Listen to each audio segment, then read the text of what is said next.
diálogos dele com o Alexandre, no dia que foi preso, vendo se o Alexandre tinha conseguido parar a prisão dele, muitos assuntos relevantes. E ninguém falava de outro assunto que não fosse como uma delação de Daniel Vorcaro poderia derrubar a República e muita gente poderosa em Brasília. Passado esse período de euforia, e com ela 3 meses desde a prisão do Vorcaro, lembrando que o Vorcaro havia sido preso originalmente lá em 2025, em novembro, aí ele foi solto pelo Toffoli, passou aquele período de tornozeleira eletrônica e voltou a ser preso depois. Então, passado esse período onde falaram agora vai a delação do Vorcaro, muita gente me perguntou, e tem me perguntado, Paulo, e essa delação vai sair ou não vai sair? E essa é a pergunta que eu vou buscar explicar nesse bloco do programa.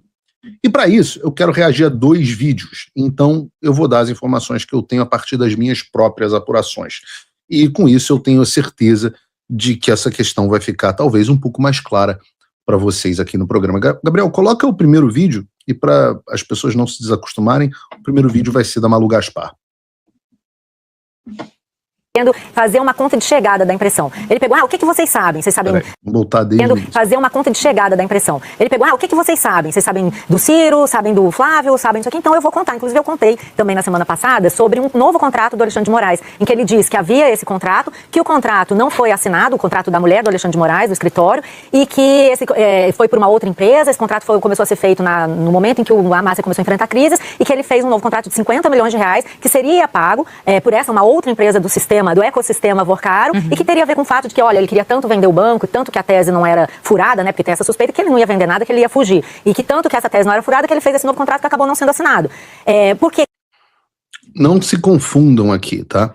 A gente está falando de um segundo contrato. Existia um primeiro contrato do Master com a Viviane Barços de Moraes, que nunca teve prestação de serviço, de 129 milhões de reais, mas não satisfeito, até porque o Master, no final das contas, entrou em intervenção, e aquele negócio, se você para de pagar o arrego do tráfico, você sabe o que acontece. Então, ele pegou uma outra empresa do ecossistema dele e fez um outro contrato sem prestação de serviço de 50 milhões de reais, totalizando aí, nos 2 contratos, 180 milhões de reais. Então a gente sempre ficou falando que o Alexandre de Moraes recebeu pelo menos 130 milhões de reais de propina. Hoje a gente sabe que, ou pelo menos um contrato de 130 milhões de reais de propina, hoje a gente sabe que talvez esse número seja 180. Outra forma de você ver isso é que, na verdade, 50 milhões era justamente o que faltava pagar. Então você não pode combinar uma coisa com o Alexandre de Moraes e não cumprir. Ele pode fazer isso com você, ele faz isso o tempo inteiro, mas se você fizer isso com ele, dá ruim. Então, ele fez um outro contrato de 50 milhões de reais com a mulher do Alexandre, que acabou nunca sendo assinado. Que ele fez essa versão, não é porque ele quis, é porque ele soube que foi apreendido esse material numa das operações que foram feitas sobre o banco, nos celulares dele e tal. Então ele fica tentando encontrar o ponto em que ele vai chegar junto, conta de chegada da PF e da PGR, sabe? E isso não dá, porque ele não sabe o que eles têm, né? Ele pode até ter acesso ao próprio celular e tal, mas nessa altura as coisas já foram evoluindo. Você já teve a operação sobre o Daniel Monteiro, que é um personagem central no sistema de pagamentos que o Vorcaro montou. Então é uma tarefa completamente impossível, que só se justifica por isso que você está falando, pelo fato de que ele certamente está esperando que alguém venha socorrê-lo, né? Uma pessoa que está presa do jeito que ele ficou presa, que tem o pai preso, que tem o primo preso, todos os bens bloqueados, mesmo ele tendo bens fora, tá difícil para ele movimentar. Quanto mais ele demora para movimentar, maior a chance dele ser roubado, como a gente já falou aqui. Então nada justifica, a não ser a expectativa de socorro. E isso a gente sabe que tem um calendário paralelo rolando, que é, por exemplo... Reparem, expectativa de socorro. Um criminoso está esperando que alguém o socorra. Quem? O calendário que vai discutir a prisão preventiva do Henrique Vorcaro, que é o pai dele, e vamos lembrar, não está preso por outra coisa, senão montar uma milícia de pessoas que estariam perseguindo adversários ou quem quer que seja que não agradasse a eles. O Vorcaro encomendou ali que se quebrasse o dente de um jornalista. E ser o cara do caixa, ou seja, tinha subordinação a esse pai dele numa coisa gravíssima, de máfia. Quando ele precisou esconder o dinheiro, logo depois da operação, ele mandou 2 bilhões de reais para a empresa do pai. Então não é uma pessoa que está, coitada, sendo vitimada, mais uma vez, né? Eu acho que é muito curioso que, diante de tudo isso, o Daniel Vorcaro ainda esteja na PF. É bom bom que ele tenha um prazo, porque senão fica muito confortável. Não, gente, então apresentei essa versão, vocês não gostaram, eu vou fazer outra. E assim vai indo, Vai né? fazendo não contento e vai ganhando tempo. É assim que rodam essas negociações intermináveis, né? E acho que nesse caso, o interesse em delatar ele tem que ser explícito, ele tem que ficar. Você tem interesse em delatar, então você tem que contar a lei. É simplesmente isso. E o curioso também, Camila, só para dar um bastidor, que eu acho que o Valdo também tem, assim que essa proposta foi apresentada, advogados, pessoas próximas do Vocaro diziam: olha, não, agora vai, porque ele reformulou, ele ampliou, ele aprofundou. Tá falando da segunda proposta que é essa que tá na mesa agora. E eu ouvi isso, ele virou a chave.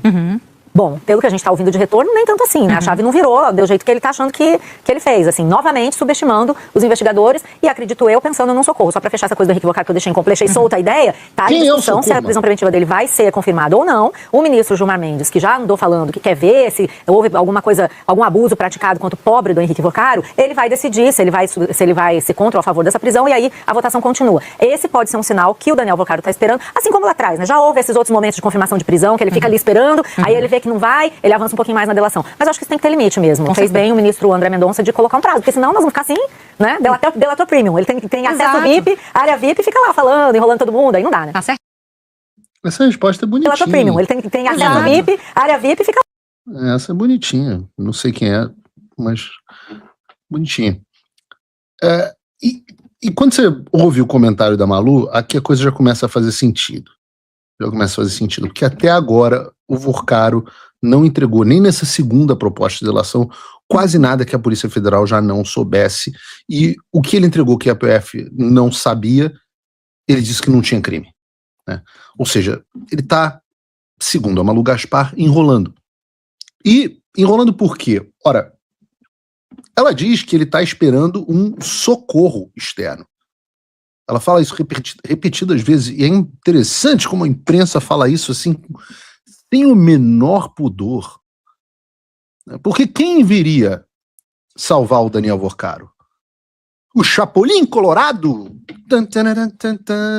Não contavam com a minha astúcia? Não.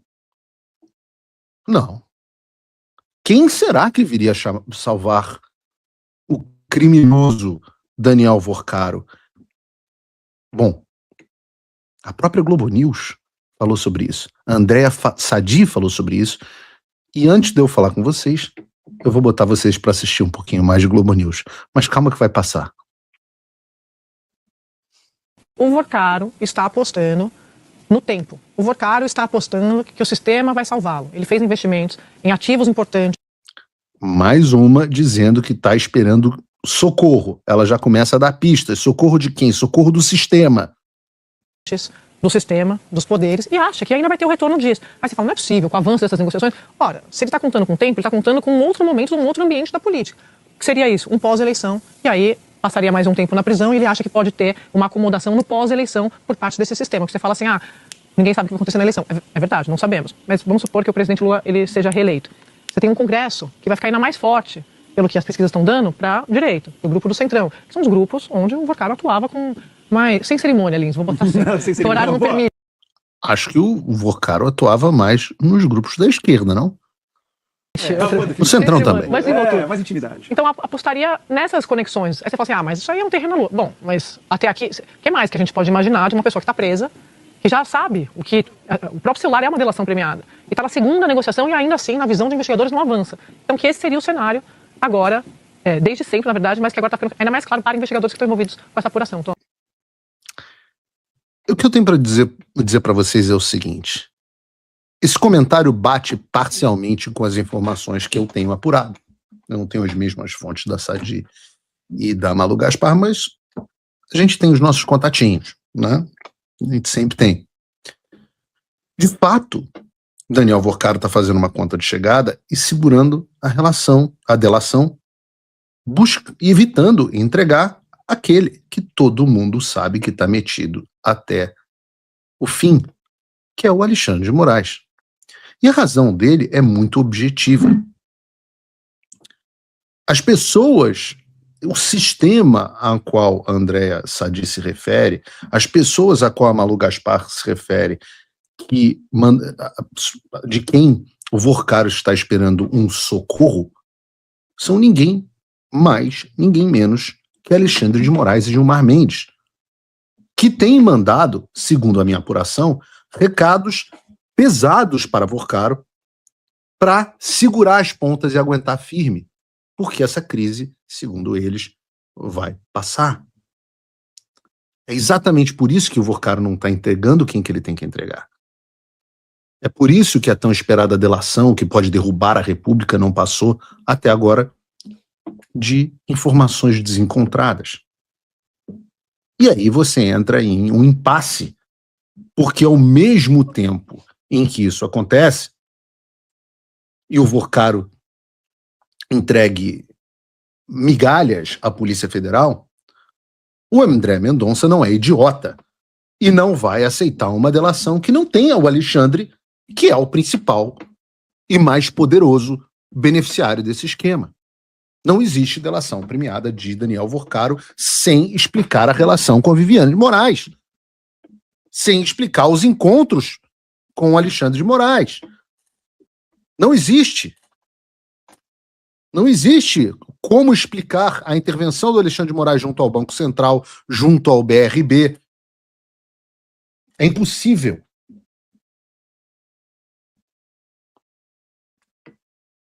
Vorcaro sabe disso, André Mendonça sabe disso. Nesse meio tempo, então, que o Vorcaro faz, ele vai tentando o mínimo para ficar numa prisão um pouco mais confortável.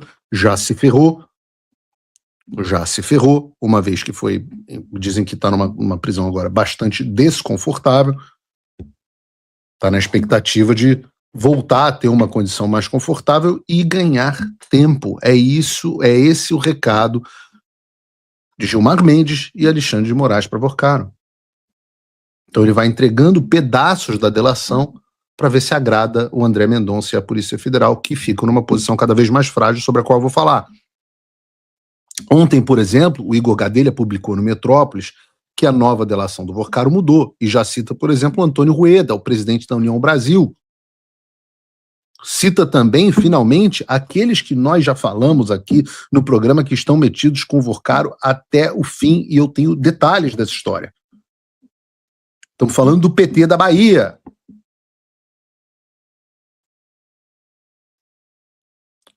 Ele começa a falar do PT da Bahia. Nós já falamos aqui no programa, o PT da Bahia é onde o escândalo do Master nasceu. Quem ele também já aceitou jogar mais na fogueira para ver se não precisa entregar o Alexandre foi o Ciro Nogueira. O Estadão também trouxe uma reportagem sobre a nova delação e nela o Vorcaro mudou a versão apresentada pela primeira vez. Antes ele dizia que o Ciro Nogueira era um amigo e que bancou viagens e festas para ele por conta da amizade, sem esperar absolutamente nada em troca. Agora, porém, já estaria dizendo, segundo os jornais, segundo o Estadão, que se tratava mesmo de propina para a defesa dos seus interesses. A emenda Master do Ciro Nogueira. Mas, Paulo, isso aí não é prova de que se o Vorcaro entregar tudo, ele vai continuar preso e eventualmente vai delatar o Alexandre? De fato, à primeira vista, talvez haja até quem pense que esse impasse prejudica o Vorcaro, porque o cara tá lá preso, em péssimas condições, e com o passar do tempo, a situação, o desespero vai aumentando, e a situação faria com que ele decidisse falar, como ele estaria fazendo agora com o Rueda, com o Ciro e com o PT da Bahia. Eu já disse, vou repetir aqui, o caso do PT da Bahia, o buraco é muito mais fundo, segundo a minha apuração. Já disse, porque eu quero que vocês registrem. Mas aí entra um detalhe. Quem está correndo contra o tempo, ou pelo menos deveria, não é o Vorcaro, mas sim o André Mendonça e a ala da Polícia Federal que quer ver esse caso apurado. Isso porque o Vorcaro está preso preventivamente. Preventivamente. E a prisão preventiva, segundo é pacífico nos tribunais, principalmente pós-Lava Jato, não pode ter caráter de prisão definitiva. Nesse sentido, nós não podemos nos esquecer que o Vorcaro, como eu disse, está preso há 3 meses sem que haja uma ação penal contra ele. Eu não posso dizer que eu concordo que alguém fique preso 3 meses sem uma ação penal. Ora, se não há uma ação penal contra você, você sequer pode se defender. Você vai se defender contra o quê? De quê?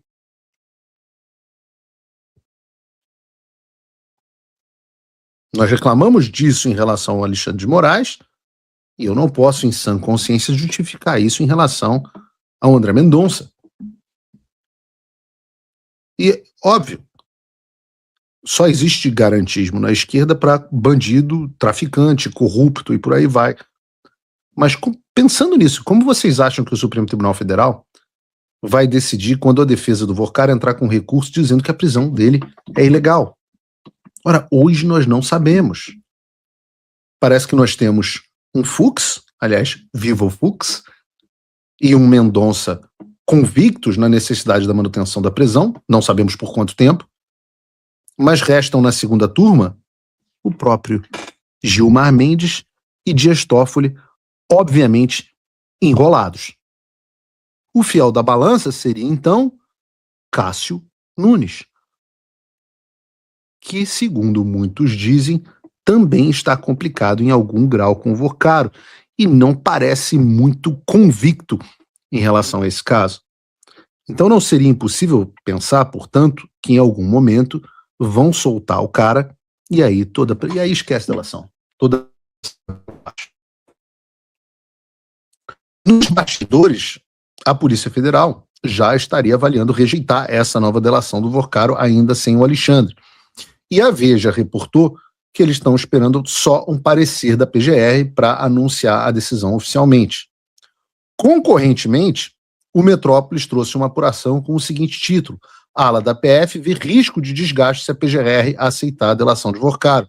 Segundo eles, como a delação de Vorcaro não traz nada de novo que seja relevante, o avanço das investigações poderiam revelar informações que Vorcaro não passou à PF, e assim a validade da delação seria questionada por conta da omissão.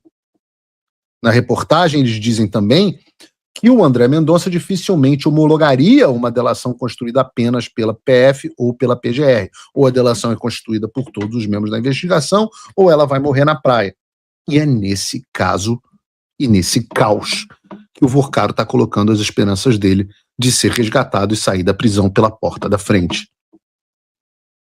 Ora, tá tudo dominado. Lembre-se que quem comanda a PGR é um lacaio do Alexandre e do Gilmar Mendes, o Paulo Gonet, o apóstata. E é exatamente assim que os ministros se mantêm, vocês podem ver, bastante informados sobre o que está sendo dito sobre eles ou não dito sobre eles.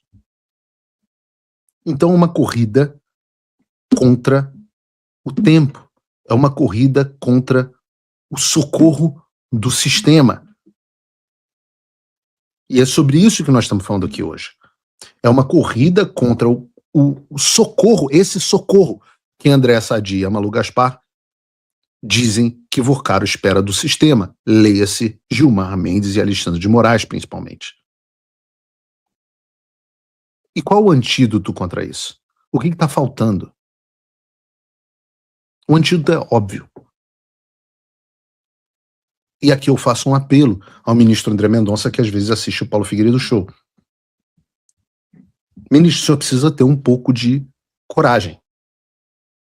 E precisa começar a tornar públicos os fatos já sabidos da investigação. O público precisa saber. E eu não estou falando aqui de vazamentos para a imprensa, como fazia Sérgio Moro, como fazia Alexandre de Moraes. Eu estou falando aqui de retirar o sigilo de fatos da investigação que já foram levantados. Não há por que manter o sigilo de tudo, principalmente as coisas envolvendo Alexandre de Moraes, principalmente envolvendo o PT da Bahia, o PT, o Lula. O povo tem o direito de saber. E uma vez que os fatos sejam públicos, ou eles estão na delação de Daniel Vorcaro, ou não existe delação de Daniel Vorcaro.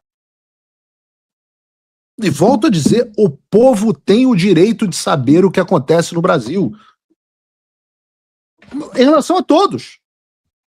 Tem alguma coisa envolvendo algum dos Bolsonaro, a direita, etc., etc., torne público.